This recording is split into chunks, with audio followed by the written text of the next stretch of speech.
미국에 가면 많은 호텔들이 있습니다.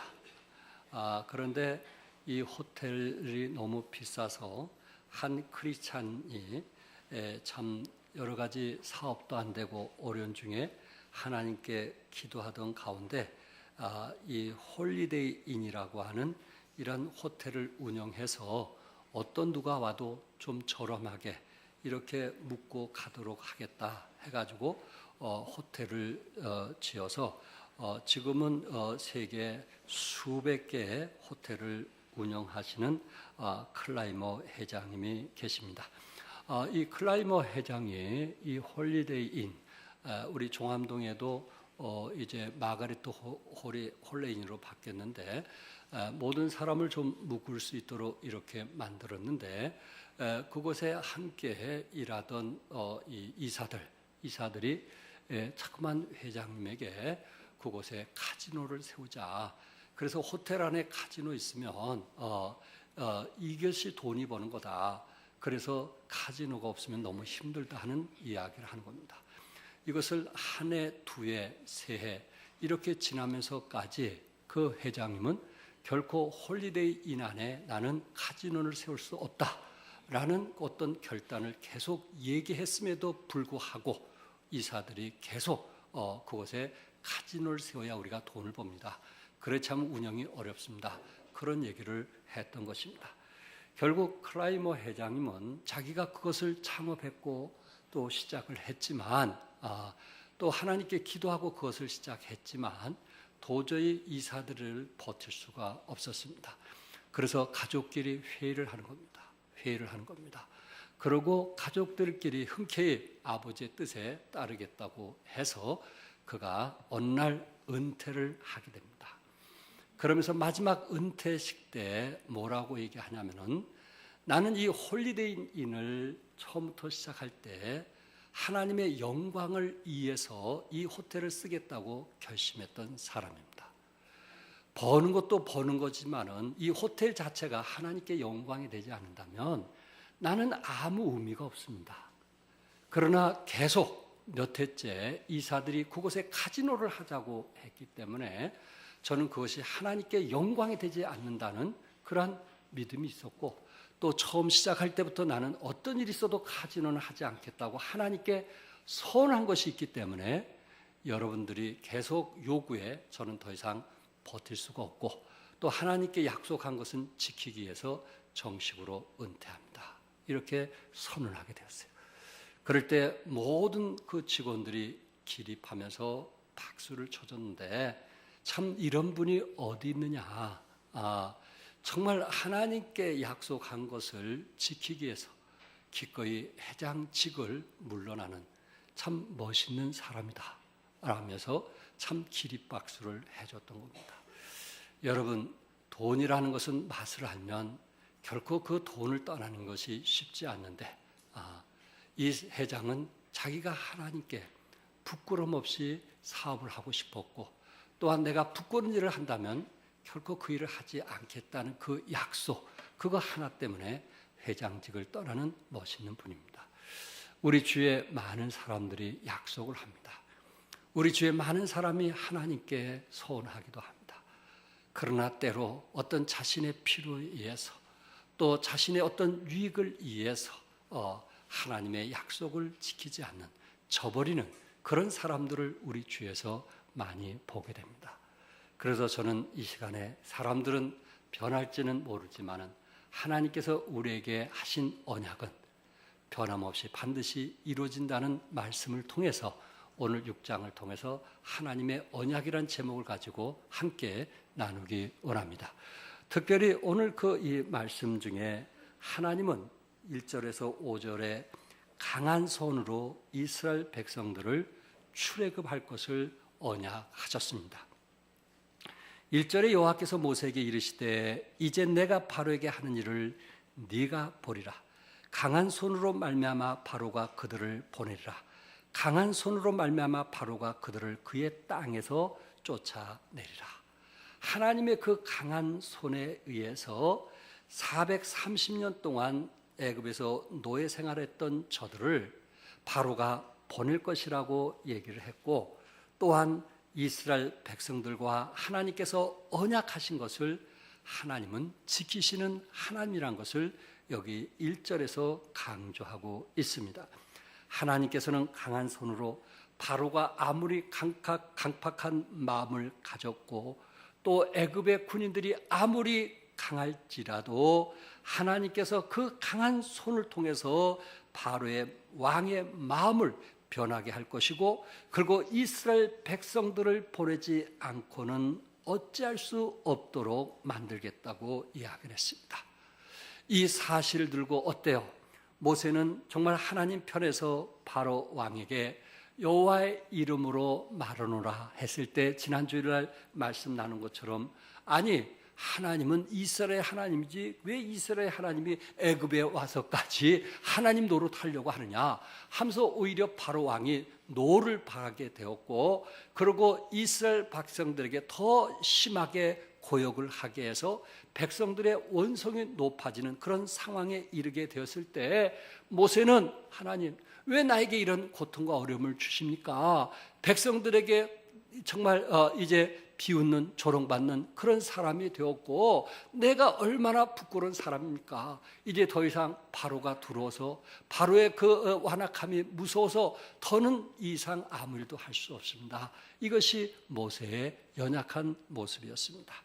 그랬을 때 하나님께서 여기 3절과 4절에 내가 아브라함과 이삭과 야곱에게 전능하신 하나님으로 나타났으나 나의 이름을 여호와로는 그들에게 알리지 아니하였고 가나안 땅 곧 그들이 거류하는 땅을 그들에게 주기로 그들과 언약하였더니 뭐 했다고 그랬어요?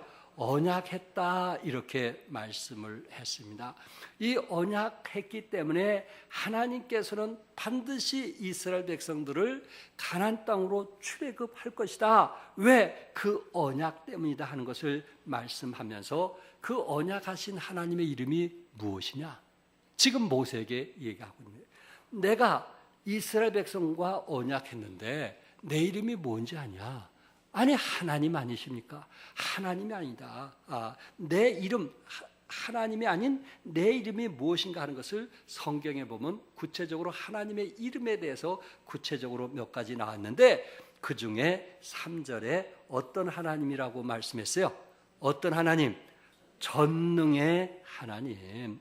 그것도 아브라함, 이삭, 야곱에게 나타난 전능의 하나님. 히브리어는 엘샤다이. 다시 말해서 엘샤다이라고 하는 전능의 하나님이라고 하는 것은 불가능한 일이 없다라는 그런 의미를 가지고 있습니다. 이 세상에 어떤 힘을 합친다 할지라도 하나님을 당해낼 사람은 없다. 그 하나님은 천지를 창조하시고 인간의 생사복을 주관하시는 하나님이시기 때문에 어떤 어려움도 하나님은 능하게 하시는 분이다. 이런 전능의 하나님으로 나타나셔서 말씀을 하는 것입니다. 성경의 전능의 하나님의 이름은 창세기 17장 1절에 아브라함이 99세가 되었을 때 하나님께서 나타나셔서 뭐라고 얘기하시냐면은 나는 전능의 하나님이라 엘샤다이 너는 내 앞에서 행하여 완전하라. 지금 전능의 하나님이 나타나서 너는 여호와 하나님 앞에 뭐하라고 그랬어요? 완전하라. 이것을 말하고 있습니다. 이 말씀을 좀 더 돕기 위해서 창세기 12장에 하나님께서 우르와 갈대를 떠나라고 했어요. 그때 나이가 75세였어요. 우르와 갈대를 떠날 때 내가 별처럼 바다의 모래알처럼 자손을 번성케 하시겠다고 하나님께서 약속했어요. 그가 75세가 되어서 하나님의 약속을 받고 갈대 우르를 떠났어요. 그런데 지금 99세가 된 거예요. 99세까지 아무런 정말 하나님께서 원하는 아브라함에게 씨를 주지 않는 거예요. 자식을 주지 않는 겁니다. 그래서 이스마엘도 낳아봤어요. 그리고 자기 종에게 모든 재산을 넘겨줄 것처럼 그렇게도 얘기해 봤어요. 왜? 24년이 되도록 하나님께서는 아브라함에게 씨를 보여주지 않았기 때문에, 자식을 주지 않았기 때문에 99세 된 아브라함에게는 더 이상 희망이 없었어요. 사례는 경수가 끊어졌고 도저히 이거는 생물학적으로 의학적으로 자식을 낳을 수 없는 그런 상황에 있었어요. 그런데 99세 된 그 아브라함에게 하나님께서 어떤 하나님으로 나타나셨어요? 전능하신 하나님으로 나타나셨어요. 불가능을 가능케 하신 하나님으로 나타나셨단 말이에요. 나 여호와가 말하니 너는 완전하라 이렇게 말씀했어요. 완전하라는 말은 뭐예요? 성경에 다른 성경에 보니까 흠없는 사람이 되라 하는 말이에요. 흠없는 사람이 되라고 하는 말은 뭐예요? 끝까지 인내하면서 하나님이 약속하신 믿음을 지켜라 하는 이야기였어요. 네 자신이 어떻게 보면 더 이상 자식이 날 수 없고 불가능하고 이것은 생물학적으로 의학적으로 불가능한 일이지만 내가 너에게 언약한 것은 반드시 응답하리니 나를 믿고 인내하고 기다리라는 그런 완전하신 하나님이 나타나셨다는 말씀입니다. 아브라함에게 완전하신 하나님이 나타나셨을 때 아브라함은 정말 거기에서 온전한 믿음을 갖고 끝까지 하나님을 믿으면서 마지막 100세에 하나님께서 이삭을 낳게 했던 그런 하나님의 기적 같은 역사를 보았던 것처럼 그 완전하신 하나님께서 지금 누구에게 나타난 거예요? 누구에게 나타났어요? 모세에게 나타난 거예요. 모세가 볼 때는 바로 왕에게 아무리 설득시켜도 안 되는 거예요. 그의 완악함은 더한 거예요. 이스라엘 백성은 더 많은 고역 속에서 고통을 당하는 거예요. 그래서 자기도 그 순간 죽을까 두렵고 염려하고 낙심하고 있는 그 모세에게 하나님께서 완전하신 하나님으로 나타나시는 거예요. 언약을 이루시는 하나님으로 나타나는 거예요. 불안하지 말라는 거예요. 떨지 말라는 거예요. 내가 이스라엘 백성을 출애굽하겠다고 말씀을 하신 것입니다. 아브라함은 자식을 포기한 상태, 믿음이 흔들린 상태에서 너는 내 앞에 행하여 완전하라, 완전하라고 말씀을 하셨던 것처럼 지금 하나님은 모세에게 나타나서 전능의 하나님으로 나타나서 반드시 그 언약을 이루겠다. 너는 담대함을 가지고 바로 왕에게 가서 선포하라고 말씀을 했습니다. 그러면서 가나안 땅, 곧 그들이 거류한 땅을 그들에게 주기로 그들과 뭐 하였더니 언약하였더니 하나님께서 언약한 것을 완전하신 하나님께서 이루시겠다는 말씀입니다. 또한 여기에 두 번째 이유는 언약에 대해서 두 번째 이유는 하나님이 불쌍히 여기시면서 언약을 기억하셨다고 말씀했어요. 5절에 이제 애굽 사람이 종으로 삼은 이스라엘 자손의 신음소리를 내가 듣고 무슨 소리를 듣고요? 신음소리를 내가 듣고 나의 언약을 기억하노라. 이스라엘 백성들의 신음소리를 듣고 하나님께서 내가 이스라엘 백성들을 출애굽하겠나라고 내가 언약했는데 그 언약을 기억하셨다 이렇게 말씀했어요. 하나님은 칩에 걸린 사람이 아니에요. 그러나 하나님께서 우리에게 말씀하신 것은 바로 이스라엘 백성들의 신음소리를 기억하신다는 거예요. 이스라엘 백성들의 고통을 기억하신다는 거예요. 이스라엘 백성들의 아픔을 기억하시고 저들과 언약한 것을 반드시 이루겠다고 말씀을 했던 것입니다. 하나님은 이스라엘 지도자 모세에게 이제 불신자요 하나님의 대적자인 바로에게 그의 능력을 나타내리니 이스라엘 백성들이 이것을 볼 수 있겠다고 말씀을 했어요. 하나님의 강한 손으로 바로의 모든 불신의 힘을 정복하고 바로의 교만한 마음을 정복하겠다고 말씀을 하고 있는 것입니다. 하나님이 강한 손을 쓸 때에 바로는 두 손을 들고 항복할 수밖에 없다는 것을 하나님은 너무나 잘 알고 있었기 때문에 그가 아무리 세상의 권세를 가지고 산다 할지라도 하나님의 그 강한 손이 아무리 인간의 힘이 강할지라도 하나님의 강한 손이 그를 뒤집어 엎겠다는 말씀을 하고 있는 것입니다. 모세는 완전하신 하나님을 어떻게 해야만 되었어요? 믿어야만 되었던 것입니다. 그래야 그는 담대함을 가지고 또 바로 왕에게 가서 하나님의 지팡이를 가지고 선포할 수 있기 때문에 그렇습니다. 역사가 웰즈라고 하는 H.G. 웰즈라고 하는 사람이 대주교의 죽음이라는 단편 소설을 썼습니다. 대주교의 죽음. 왜 대주교가 갑자기 죽었을까? 우리 카톨릭에서도 대주교가 한국에 있는데 이 대주교가 갑자기 죽은 거예요. 그거를 소설로 썼어요. 그 내용은 이렇습니다. 대주교가 이제 이 성전에 가서 기도를 하는 거예요. 그래서 하나님께 매일 기도하는 거예요. 이분들은 하루에 3번씩 기도하는 거예요. 그래서 기도를 하는데 그 기도를 하자마자 하나님께서 말씀하시는 거예요. 얘야, 내가 그 음성을 들어주마. 그렇게 얘기한 거예요.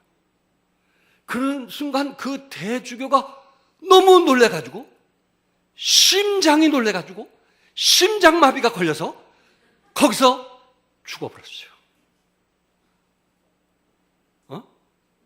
왜 죽었어요? 심장마비. 더 중요한 것은 왜 죽은지 아세요? 하나님께서 들어줄 줄 몰랐다 이거예요. 내가 기도는 하지만 하나님께서 응답할 줄 몰랐다 이거예요. 이게 소설의 내용이에요. 제가 뭘 여러분에게 메시지를 전하고자 하는지 아시나요? 우리는 많은 기도를 해요. 많은 것을 하나님께 의뢰해요. 그러나 실제적으로 하나님께서 이것을 들어준다고 생각하면 어떠하겠어요? 하나님께서 우리를 면전에서 대면하셔서 응답하신다는 것을 믿는다면 우리는 하나님께 더 간절히 기도할 거예요. 그러나 많은 사람들이 그 기도 중에 그냥 기도하는 거예요. 응답보다는 그냥 기도하는 거예요. 집사니까 그리스도니까 그냥 기도하는 거예요. 그러다가 하나님이 나타나시면은 심장마비로 죽는 거예요. 왜? 거기까지는 뭐 하지 못했으니까, 생각하지를 못했으니까. 이런 분인 것을 생각하지 못했으니까. 사랑하는 성도 여러분, 하나님은 우리의 기도를 들으시는 분이에요. 5절에서 뭐라 그랬어요? 이스라엘 자손의 신음소리를 내가 듣고 나의 언약을 기억하노라. 이스라엘 백성들이 신음소리를 듣고 하나님께서 기억하셨다, 언약을 기억하셨다, 이렇게 말씀했어요. 여러분과 내가 기도할 때 대주교의 죽음처럼 그런 모습이 아닐까요?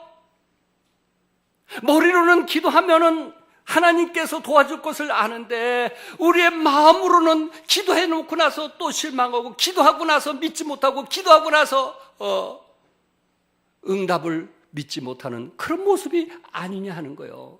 기도하면 우리 마음속에 뭐가 있어야 되는데, 오늘 찬송처럼 평안이 있어야 되는데, 나를 지켜주신 하나님을 믿으면 내 안에 뭐가 있어요? 평안이 있는데, 쉼이 있는데, 기도하면서 하나님이 나와 함께 하시는 것을 믿지 못하는 이런 모습이 아닌가. 여러분, 예수님께서 무리들과 함께 하실 때 거기에 혈루증 걸린 사람도 있었죠. 중풍병자도 있었죠.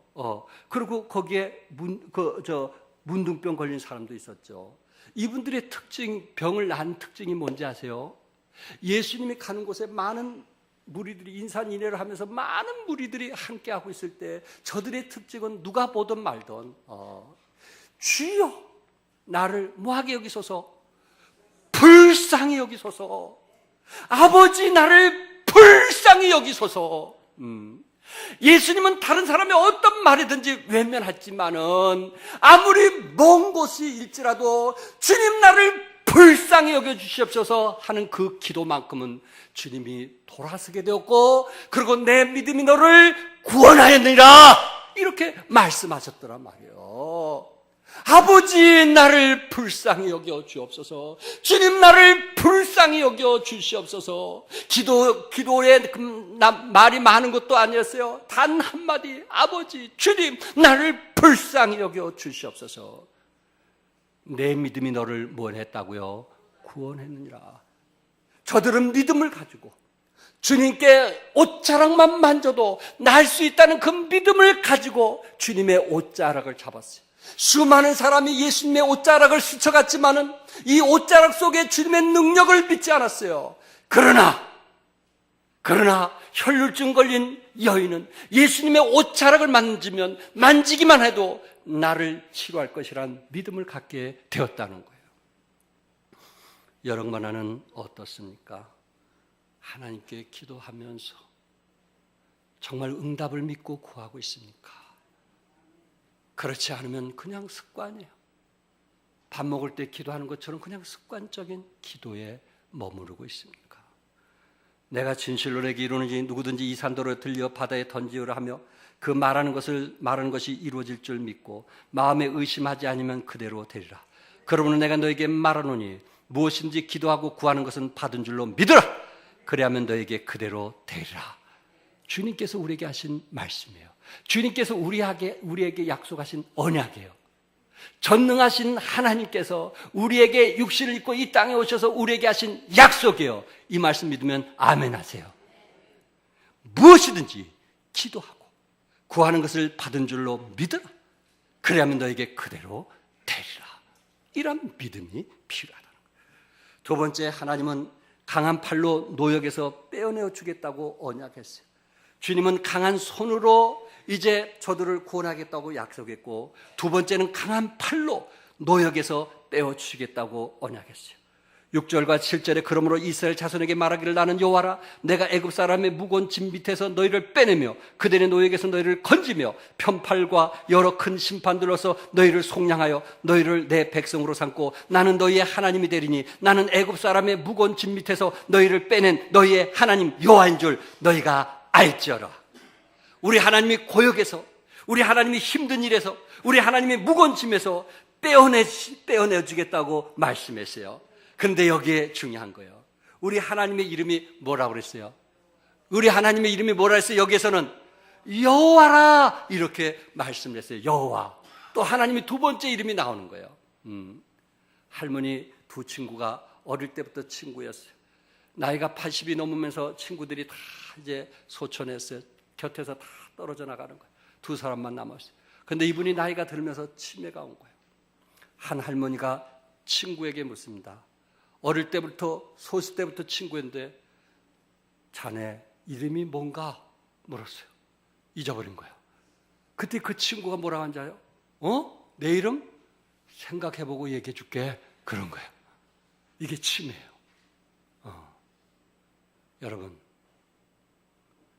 자기 자신의 이름을 잃어가면서 살아가는 사람이 있더라 하는 거예요. 그런데 우리 하나님은 이름이 있어요. 그 이름이 뭐예요? 여호와예요. 여호와. 여호와. 이 6장에서 여호와라는 이름이 6번이나 나오고 있어요. 그것을 모세에게 지금 내 이름이 뭔 줄 아느냐? 그 이름을 지금 모세가 믿기를 원하는 거예요. 아무리 두렵고 떨리고 그리고 바로왕이 완악할지라도 내 이름이 무엇이냐? 너는 내 대신 가서 선포하라. 그것을 말씀하고 있는 거예요.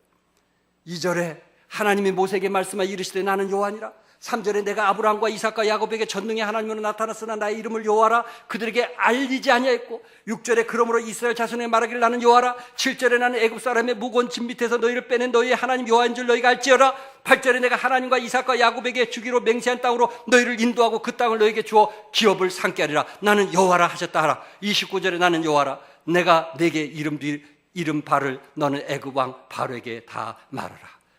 여기 하나님께서 지금 모세에게 뭘 심어주기를 원했냐면 하나님의 이름이 뭐라고요? 여호와. 여호와. 여호와라는 것은 구원자라는 뜻이거든요. 여호와라고 하는 것은 이용과 어려움에서 하나님께서 손길을 내미사 구원한다는 뜻입니다. 그것을 13절에서 여호와 이름에 대해서 잘 표현했는데 이스라엘 자손을 애굽 땅에서 인도하여 내게 하시니라. 이스라엘 백성을 인도하시는 분, 이스라엘 백성을 그 노예에서 해방시켜 주는 분, 그 이름이 바로 여호와라는 거예요. 모세야, 내 이름이 뭔지 아느냐? 내 이름이 여호와다. 나는 애굽에서 너를 구원할 자라. 그리고 애굽에서 반드시 가나안 땅으로 출애굽할 것이라고 하는 그 이름을 지금 말씀을 하고 있는 것입니다. 우리 하나님 이름 뭐예요? 여호와. 무거운 짐에서 떼어내시는 여호와. 종살이로부터 자유함을 주시는 여호와. 악한 바로 왕으로부터 이제 자유를 허락하시는 여호와. 다시 말해서 우리가 하나님을 여호와여 나를 도와주시옵소서 할 수 있는 사람은 바로 여러분들이 어떤 운동에 빠졌던, 어떤 어려움에 빠졌던, 어떤 진퇴양난이 있던 하나님은 그 가운데서도 구원해 주신 분인 것을 믿으시기 바랍니다. 이스라엘 백성들이 그 앞에 홍해 바다가 있었어요. 양쪽에 산이 있었어요. 뒤에서는 애국 군인들이 쫓아왔어요. 저들은 이제는 거기서 죽었다라고 생각했을 때 우리 하나님은 이름이 뭐라고요? 여호와라, 구원자라. 세상이 안 된다고 할 때 되게 하시는 분이 여호와라. 이 사람 저 사람 어렵고 힘들다고 할 때 하나님께서 축복해 주시는 여호와라. 이 사실을 믿으시기 바랍니다. 여러분과 내가 왜 여호와를 믿지 못할까요? 왜 전능하신 하나님을 체험하지 못할까요? 왜 그 기적을 맛보지 못할까요? 그것은 우리 생활이 너무 편하기 때문에 그렇습니다. 우리 생활이 너무나 안정되기 때문에 그래요. 가만히 있어도 봉급이 통장에 딱딱 오니까 그거 가지고 생활이 되는 거예요. 이제 어려움이 없는 거예요. 불편할 게 없는 거예요. 그래서 전능하신 하나님, 여호와 하나님을 삶 속에 기적으로 체험하지 못하고 살아가는 사람들이 우리 주위에 얼마나 많은지 아십니까? 아버지 하나님, 나를 불쌍히 여겨 주옵소서. 이렇게 기도할 수 있는 사람에게 기적과 이적이 일어나더라 하는 이야기입니다. 우리 성서 침례교회 중에 자랑이 하나 있다면 그것은 오부자가 목사님인 것이고, 또 목사님 한 분이 53년 동안 목회하는 것, 두 가지는 우리가 자랑거리가 있어요. 50년 넘어서 목회하는 분들이 거의 없어요, 한국에. 오부자가 목사님인 거예요. 2001년도 6월 6일 날 국민일보에 보니까 저녁 7시에 충남 아산 베델 성서 침례교회에서 목사 안수식을 하는데 두 아들은 이미 목사가 되었고요. 그리고 한 사람은 목포 사랑 성서 침례교회에서 큰 교회에서 목회하고, 또 한 사람은 이제 안산에서 하고, 그리고 두 아들이 전도사인데 그 베델 성서 침례교회에 와서 안수를 받는 거예요. 이것을 기자가 알고 국민일보에 실린 내용입니다. 그런데 저는 오부자가 그렇게 어떻게 목사가 될 수 있을까? 내 아들이 어떻게 목사가 될 수 있었을까? 그 당시 2001년도에 이봉윤 목사님이 연세가 69세, 69살이었어요. 69세. 근데 그분이 18년 전에 담낭한 암이 걸린 거예요. 담낭한 암이. 이미 전이가 되어서 더 이상 살 수가 없다고 의사들은 수술을 내려놨어요. 그래서 이봉윤 목사님이 분명히 하나님께서 나를 지금까지 목회하셨는데 나에게 더 목회하게 하신다면 살고 죽는 거는 하나님 손 안에 있지 않느냐. 그래서 그 내 아들에게 기도를 부탁을 했어요. 그때 큰 아들이 뭐 고등학교 2학년 때인가 그 정도인데, 그래가지고 정말 간절히 기도한 거예요. 필요에 의해서 하나님 살려달라고 간절히 기도하는 거예요. 이 사역을 위해서라도 살려달라고 기도한 거예요. 그런데 얼마 지난 후에 의사가 놀란 거예요. 암이 사라진 거예요. 여기서 좀 아멘 하셔야 되는데. 뭐가 사라졌어요? 암이 사라진 거예요. 이게 첫째, 둘째 아들이 그것을 보고 학생 시절인데 자기도 아버지를 살려달라고 얼마나 기도했겠어요. 암은 죽는 거라고 생각했는데, 그러면서 하나님께 서운한 거예요. 저도 목사가 되겠습니다. 목사가 되겠습니다. 그렇게 해서 내 자녀들이 목사가 됐다는 이야기를 했어요. 좋은 교회, 정말 우리 성서 침례에서는 가장 큰 교회를 지은 사람입니다. 한 30억인가 무슨 빚을 졌기도 했지만 큰 교회를 지고 아주 성도들이 많이 모이는 교회인데, 이분이 대장암이 걸리셔가지고 간으로 전이가 됐어요. 그래서 교회에서 지금 6개월 휴가를 받고 지금 몸 관리를 하고 있는데 제 아내와 같이 찾아갔어요. 그리고 같이 이제 기도도 해주고, 그리고 그분이 또 목사님 특송 좀 해달라고 해서 또 찬양도 해줬어요. 환자니까 일해 주려고 찬양도 해줬는데, 그런데 이분의 간증을 하는 거예요. 제가 강석규, 김석규 목사님 돌아가실 때 그 장례식을 다 맡아서 치르라고 거기에 계속 있었거든요. 계속 이제 필요에 의해서 목사님들 만나주고 교제하고 도와주고, 그 이제 회장이 하는 일이라 그 일을 했거든요.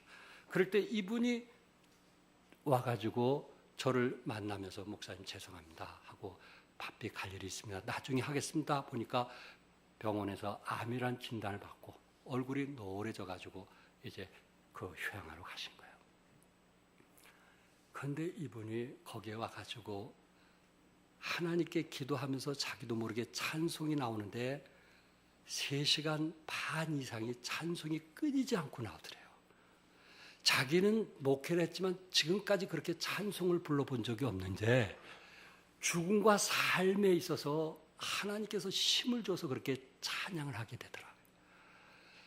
그러면서 방귀가 나오기 시작하는데 1시간 이상 쏟아져 나오더래요. 방귀가. 그러면서 얼굴에 화색이 돌았으면서 좋아지기 시작하더라고요. 사모님이 곁에서 볼 때 너무 좋아지기 시작하면서 몸무게가 좀 더 나가면서 좋아지기 시작한다는 거예요. 하나님이 치료할 것을 믿습니다 하면서 얘기하는 거예요. 거기에 박사들 몇 사람들이 와 있는데 그분들도 암을 수술한 것이 아니고 항암제를 맞은 것이 아니고 오히려 하나님의 주신 자연 법칙을 통해서 치료하면서 회복된 사람의 간증을 들으면서 거기서 지금 회복을 하고 있는 거예요. 아마 이분이 완전히 나면 아마 큰 이슈가 될 것 같아요. 정설이 지금까지 정설이 있는데 의사들은 그 정설을 받아들이지 않고 있다는 거예요. 그 정설들을 미국에서 공부한 그 박사들이 그것을 지금 암 환자들에게 얘기해 주고 있는 거예요. 3시간 반 이상 하나님께 부르짖었어요. 무슨 기도했을까요? 아시겠죠? 무엇을 간절히 부르짖었을까요? 내용 말하지 않아도 아시겠죠? 삶과 죽음에서. 여러분, 때로 우리가 이런 기도가 필요하지 않나요? 하나님, 나를 좀 불쌍히 여겨달라고. 여호와 하나님, 나를 이곳에서 웅동에서 좀 일으켜 달라고. 나를 세워달라고. 그런 기도가 우리에게 필요하지 않겠나요? 하나님은 우리의 간구를, 우리의 신음소리를 들으시고 언약을 지키신다고 말씀을 했습니다. 3번째, 하나님은 믿음의 조상에게 맹세한 약속의 땅을 주시겠다고 언약하셨어요. 하나님은 믿음의 조상에게 맹세한 약속의 땅을 주시겠다고 언약했어요. 여기 8절에 보니까 내가 아브라함과 이삭과 야곱에게 주기로 맹세한 땅으로 너희를 인도하고 그 땅을 너희에게 주어 기업을 삼게 하리라. 나는 여호와라 하셨다 하라. 기업까지 주신단 말이에요. 근데 이거를 누구에게 약속했어요? 아브라함에게, 그리고 이삭에게, 그리고 야곱에게 주기로 맹세한 땅으로 너희를 인도하고. 다시 말해서 이 말씀은 하나님께서 아브라함에게 언약한 것을 이루셨다는 거예요? 이루지 않았다는 거예요? 이루셨다는 거예요. 그래서 아브라함은 하나님의 언약에 따라 최초로 가나안에 정착한 족장이 되었어요. 또한 그의 아들 이삭에게 언약했는데 이삭도 언약에 의해서 가나안 땅에 산 족장이 되었어요. 그리고 이삭의 아들 야곱에게도 언약했는데 야곱도 역시 가나안 땅에 살다가 이방 땅에서 객이 되리라는 하나님의 말씀처럼 그 땅의 기근이 원이 되어서 그의 아들 요셉이 총리로 있을 때 애굽으로 이주한, 그래서 가나안 땅을 정복한 족장이 되었어요. 3대 걸쳐서 하나님은 이루어졌단 말이에요. 3대 걸쳐서 하나님은 그 언약을 이루셨단 말이에요. 지금 모세에게 나타나서 말씀하기를 아브라함에게 언약한 것을 지키셨고 이삭에게 언약한 것을 지키셨고 야곱에게 언약한 것을 지키신 그 하나님께서 지금 모세에게 말하노니 반드시 이스라엘 백성이 가나안 땅으로 갈 것을 언약한 것을 이루겠다는 말씀입니다. 그 기업을 가나안 땅에 가서 너희에게 주어 기업을 삼게 하리라. 나는 여호와라. 그 가나안 땅을 너희들의 기업이 되게 하겠다. 이렇게 약속했습니다. 언약을 이루신 하나님 믿으시면 아멘 하세요. 하나님은 반드시 약속을 지켜요.